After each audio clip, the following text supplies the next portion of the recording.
maybe grab a lunch somewhere. I'm not sure what Hal wants to do yet, but we'll see. Anyway, good talk, mate. Take care. Deep QSB, but copied all of it.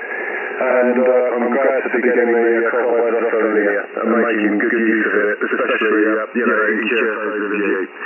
Golf India 0 enough for Mike. This is Golf 4 Bravo Uniform Whiskey Crew, Chepstow. Cheers, mate. Cheers.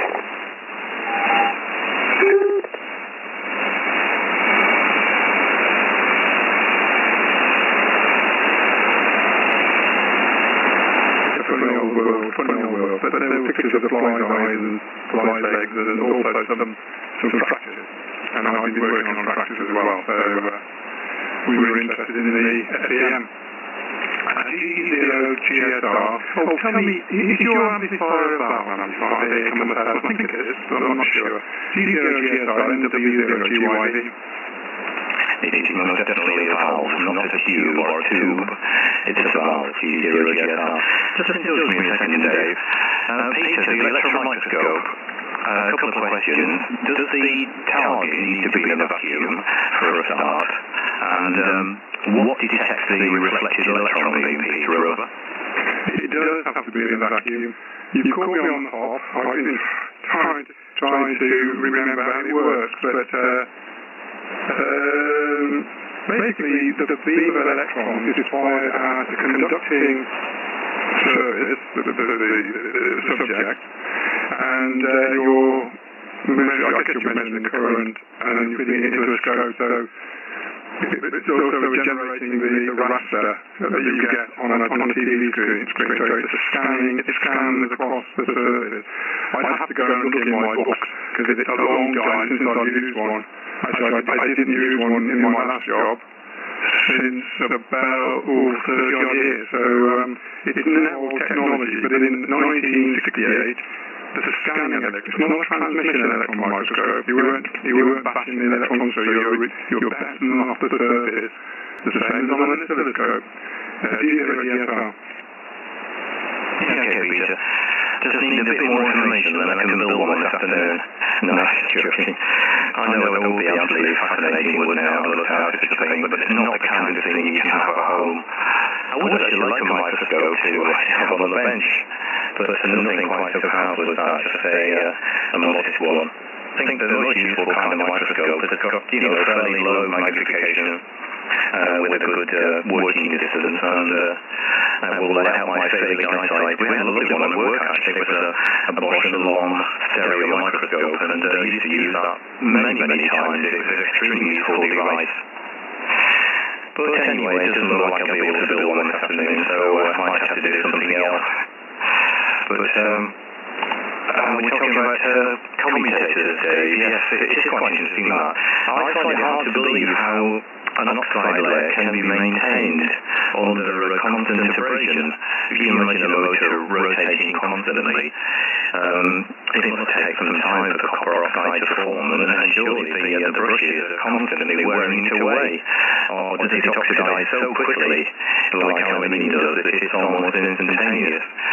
We had some...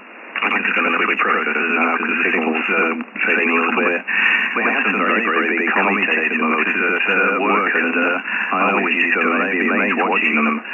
Thousands and thousands of amps passing through this huge commutator about 14 inches long and about a foot diameter, that kind of thing, with 6 or 8 brushes in parallel on each pole, if you like. Fantastic things, and we had 3 very large HT motor generators, and they were all in a line parallel to each other. And each one of them had a pulley on the end which wasn't doing anything. I was asking what that was one day, and it was apparently for commutator grinding. So you could isolate one from the supply and connect the belt from one to the next, and use the adjacent motor to turn the other one, which got power. And there was a commutator grinding attachment attached to the business end, if you like, and just had a lead screw which went on the commutator and ground it nice and flat. Back in the days where commutators were built flat, Dave. Let me see how much speed in the group here. Hi, John. Very good morning, John. Just stand by for a sec. Let me let me do my logbook, G3BZ.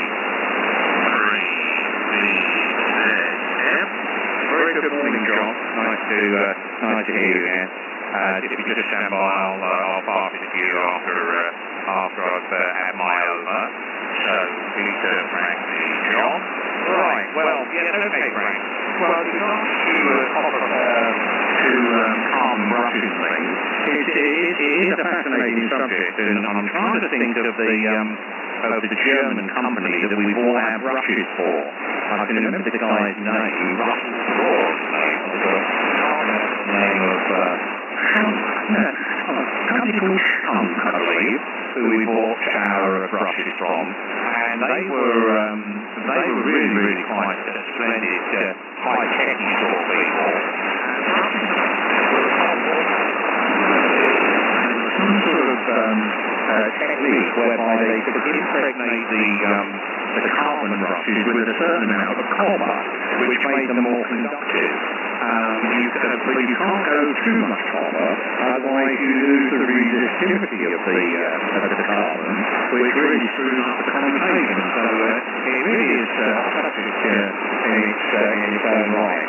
And as regards to the electron microscope, yes, the trouble with that, everything's got to be there, doesn't it? Can't really spot a gold over a live wasp testicles and have a look at them. The things have got to be there, haven't they, if you're going to cover them in gold, a bit like that film.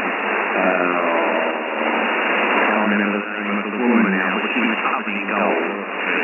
One black one. And she died, so they could have looked at her under an electron microscope, I guess. Right, very good morning to you, John G. Hope you're well. G3BZ in the group, and 0SBZ. SBZ in the group, G3BZ. Morning, Dave. Good morning, Frank. Good morning, Peter. Yes, I'm just sitting here listening to you chaps talking about subjects I really didn't have any input, couldn't make any input on, but when Frank lit the fuse there, main point I would have made if I called it that, or I called it that. I don't accept that copper oxide theory at all, but I've been involved actually in motors being used in space. We did some work for NASA, and we can put them on motors in there, so we looked into this quite a bit, and the key problem was that for carbon, to become the graphite, to become a lubricant, requires a degree of water vapor. And of course, on the way out in space, there's no water vapor, so that's one of the problems really with the graphite brushes come out in space. As the combination of the brushes, I would imagine that's just to increase connectivity more than anything else. I would crank on this one. It's all work we did, no one ever mentioned anything about copper oxide. What's on the back? I can't remember the name of the capture to not back to the gold paint, but some or the other can't think of the name of it. Probably I had a red meat for the breakfast this morning. Hi. Don't you think that you should be lucky? Yeah, well, virtually all the right letters, but not necessarily in the right order. NW0, Golf, Yankee, Victoria, GYB. Morning, John. I can hear you over here as well as Dave, so good to this morning. It wasn't on about Batman, it was Shirley Eaton. Goldfing's my favourite film, I think. I always liked to watch Goldfing. I think it's got the music, good story, a good yarn. I like all the actors and the actresses in it. It's good. I particularly like Goldfinger himself. So there we go. I think like a scientist, so actually iron and copper and lots of metals are very reactive. So, you might think that iron is a stable, strong material. It's not. It's actually highly reactive, and pure iron is very soft. The fact it's in the oxide protects the surface, or the oxide protects the metal. So but I never thought about commutating the brushes in the way you've thought about it, Dave. So really, really interesting. So I have cleaned up brushes, cleaned up commutators, between the days and get the old wet and dry out. But I always get sparks afterwards, so maybe that's the reason. But when you mentioned a company in Germany, it reminded me, you were asking me about my flux, and I've got it in my hand here, my special flux. It's called Superior Super Safe number 30 flux. And it's top on a liquid flux, it's a sort of a bloody green colour, and a small bottle about half a litre, exactly 1 pint, it's American. For the top solving and tin of all metals except aluminium. And I can confirm it doesn't do aluminium. But it leaves no corrosive residue, and it's made by the Superior Flux and Manufacturing, by the Superior Flux and Company. It's not .co.uk because it's American and it's too old to have been available via the internet. And it comes from 95 Alpha Drive, I guess, Cleveland, Ohio, in the US of A. And it's talked about it for years, about 35 years. I've got about a third of what I left. And you use a little bit on the end of your solder. I use the solder to get it out and tap onto the thing. And it solders the batteries very quickly. So that's that. Would you, Frank, from MW0GYD? Yes, G0GSR. Yes, I remember the Bond films there, and Hans Blackman was pretty galore. You know, I've never set up an amateur radio before. Never had need to. But surely, yes, I remember. I remember the Pi Cambridge radio issues using that radio issues using to talk to Ulrich Goldfinger with a Pi Cambridge.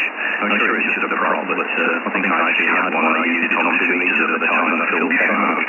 So that was actually quite good. But regarding commutators, I'm sure they did write update treaties and knowing all about motors and things, and I don't really know an awful lot about them. But perhaps you can explain one term, Dave, which I've heard in the past, but I can't think what it means regarding cleaning up commutators, and that's undercutting, as well as grinding the commutator flat again. There was some process called undercutting. I'm not really sure what that was, unless there was cleaning out the gaps between the segments. That's the only thing I can think it means. But your flux feature sounds excellent. It sounds like it was made by the same company that used to sell radium for municipal purposes to the Victorians in the French Protocol. It will do them good. I wonder whether it really did. I don't even want any, to be honest. What would you think from G0GSR? Yes, I remember undercutting. I can't remember exactly how we did it. I think it was to do when you skim a commutator, if you're cutting the commutator, you end up with curves on the common slots, and I think undercutting removes those. How you did it by hand, you had a slot saw or a little piece of end slot, and you put that in each slot and clean up the burrs on the slot faces, as it were. Undercutting was I believe, was a way I've got a feeling it's something to do with cutting, reversing the rotation of the thing as it was cut. I can't remember exactly how it was done. But as regards to the carbon, the copper oxide, I'm pretty certain that there is a copper oxide film that forms on the commutator. And if it wasn't for that, then the brush would sort of catastrophic brush wear, and it wouldn't last very long at all. So this copper oxide film that forms provides the, as you say, John, sort of lubricating graphite that the brushes run under. Right, okay, well, I thought it was the lack of oxygen that caused the problem in your face, John, but I will bow to your better knowledge on the subject. It was water vapour, then has another good theory. Right, but I'm pretty sure that the brushes run on this copper oxide film. I remember reading all sorts of books about it. Long time ago, mind you. And in fact, I was watching a program about memory the other evening, and how the people swear behind them that they remember the colour of somebody's hat. And in point of fact, it wasn't that colour at all, but they had reinforced their memory incorrectly. So I could be suffering from a bit of that, no doubt. Right, so round to you, John. G3 M0 every day. What I was describing there, I think it's a debate on history programs and television. They think it's all authentic to interview people who were alive at a certain time. And the people who say false memories. That BBC series, The People's Century, where they decided they make it not the story, the history, but the people's recollection. Absolutely people could remember the people's story, when you worked out from their ages, she was gone by then at the time they were born. And the classic one is the number of people who watched the coronation on colour TV. To the early 50s, yes. Not so, of course. That Goldfinger was a good film, I must say. Not all the right sort of ingredients, and everyone remembers that line. No, Mr. Bond, I expect you to die. As for old dear, I forget the big Goldfinger when there was 19 sets. Amongst Q's toys. I used to work with a machine which would have looked perfect, there's lots of little lamps all over it, the light up behind the huge grate that needed a special test equipment for this, it extended and then it scattered and then it flashed, it was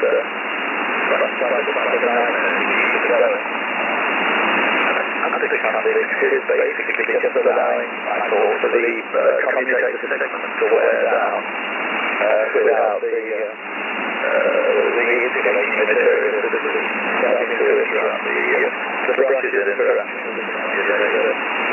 I'm thinking of the machine head being undercut on big motors.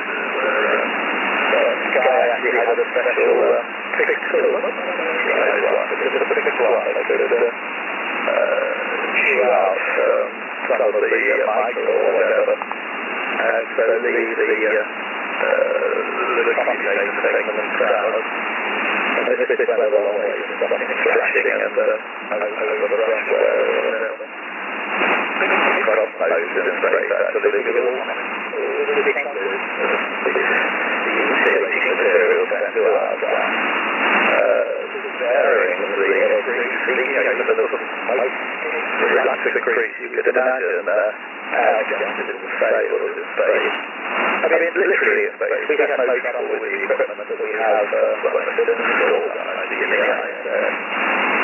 That's obviously working under relatively benign conditions, but we did make did have this equipment used outside, or at least not inside of the spaceship. Detectors actually are looking for rockets propellant fuel. The people that are outside the ISS or whatever, the ISS is continually stabilized. In those days, the fuel was hydrogen, and it's a highly carcinogenic material, so to detect the presence of that in quite useful bit of kit, I think, because the science, but I think that's when straightforward, they just accidentally get sprayed in hydrazine, and they had to be effectively decontaminated back into the area, but before interesting work, it's very interesting. I never the place like Johnson place thinking about it up to that point, and to be setting up as that's amazing work, and quite challenging technically, because the assumption was NASA was they wanted to use state-of-the-art, well-proven multi-source the electronics, but that was a complete paradox, the idea of the more scientifically went on there historic microprocessors, things like the 1802, they were asking for in well-tried, trusted multi-source components. Fun game, but really quite interesting work. Okay, you guys must be trying to around with it's much more in here today, but we had a meeting on yesterday afternoon, and it's a old-fashioned concept. It'd be quite weird for the late July, but Trump's sunny here today. I did it again from memory, Peter. This is Golf 3 Victor Zulu Fox. Yeah, Golf 3 Victor Zulu Fox. This is Mike with Zero Golf Yankee Victoria, returning to you. Interesting stuff, John. And as you mentioned, memory is playing tricks on you. Well, I am convinced to this day that I remember going to Licky End with my grandfather to watch the trams coming into the terminus there, because the trams did in fact run from the centre of Birmingham down the A38. The A38 is very wide, you know, it's that road, Bristol Road. It's quite a wide dual carriageway with a huge central reservation. And I am convinced I can remember the trams running up and down there. But I was born in 1948 and the trams were taken out pretty well around that time, apparently. But there you go. I don't know. I can remember them. I can describe them. And the same as I can remember the BMMO buses around Birmingham. The dark blue and creamy coloured buses, double-deckers all over the place. Lots of them. All gone. But your memory does play tricks on you. A lot. But there we go. So, you're actually playing into the mire, and so was Dave. So, and I don't know what's going on the 160 thingy. I've seen myself there. But I got I'm not muted it, but I can see my signal on the display. But the S meter is sitting there on F6.5 about, and there's nothing coming out the speaker. So, I don't know what's wrong with that. Maybe you could confirm or otherwise on that one there, Frank. And the sun's shining now. We've got some weird weather. It's supposed to be overcast and wet now. We've got our huge downpour, which wasn't forecast. And it's sunshine. So I'm going to shoot downstairs, put that on, and plug my car in, because it's time to charge the car up. G0GSR, NW0GYD. Plug the car in while the sunshine feeds the G0GSR. Well, it's about World Championship Day, 22 degrees here. It was about 17 yesterday, so it's just a little bit warmer. Regarding the memories from the past, I don't really have anything that I know can't be possible about my memories, but I always like Abe Simpson's memory and the way he rambles on about his ancient memories, which are all completely rubbish. But I've got a few things to research after this show now. We've got a page open here that tells me all about commutators and carbon brushes. Quite a few things to read on that, so I'll get my copy and have a little read of those in a few minutes. And also the 1802 processor, John, which doesn't ring a bell, so I'm sure something will just quickly remind me of what that is. But Yeah, I think that's all about for me. I've got some bread that will be in the bread maker, and that will finish by now, so that needs taking out, so I do need to give them a 10 dice anyway. But I shall say some release all now, and disappear off and see what the rest of the day is going to bring. I think about showers, please. We've got some quite heavy cumulus clouds that drifted over, so maybe we don't know how heavy shower that you had. I'm not sure which way the wind blowing things to do from the little, so we'll probably give you out a little bit later on. Direct today, and I'll say some trees this time. SDRPlay and the group G0GSR. Yeah, thank you, Frank. G0GSR with MW0GYB and G3ZF. For a final. Okay, my friend. Did you say Nicky N? Peter? Did you say Nicky N? That's what cats do, isn't it? Break? Yeah. Nicky N is very close to the very famous British Motor Corporation. It's the Austin work. And it's on, but it's not actually on the 838, it's between the 838. The main entrance, the old main entrance to the motor factory, there was a turning off the 838 and went straight across the top of the Licky End. Licky End is at the end of the Licky Hill, right at this point there. Yeah, Roger. Like Hinkley Bottom and other such places. Okay, my friend, very, very good to have you all this morning, and we've been very fortunate that Mark kept his SDR open for us. So thank you, Mark, for listening. And cheers to everybody on the SDR. Always a pleasure to see you listening to us. And hopefully we'll all be chatting again tomorrow. Good to hear you again, John. I'll pass it to you, and then I'm going to go to QRP. So, G3ZF in the group, and 0SBZ. Cheers, everybody. And the group G3ZF.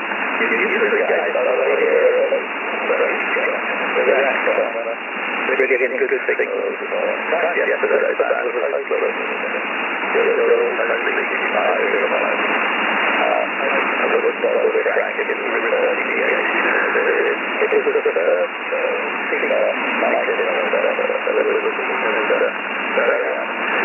different places where they make big high levels of radiation and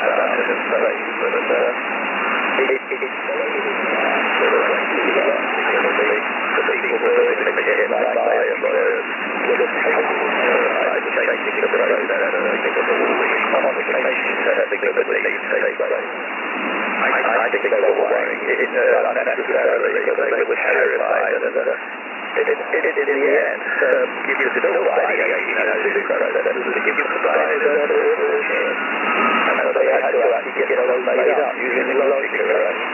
Now, of course, that makes the question, well, if you give us a logic array and take them as a ton of chip, sure, you have to really follow that. I'm not suggesting that with any considered as a field, and really, hang out for a year of prices for, to get sort of suppliers, when you're something, but a part number is the end of that. Loads of links to the Far East and whatever, saying, how many do you want? Where do you want them, sort of thing. Really just tweeting,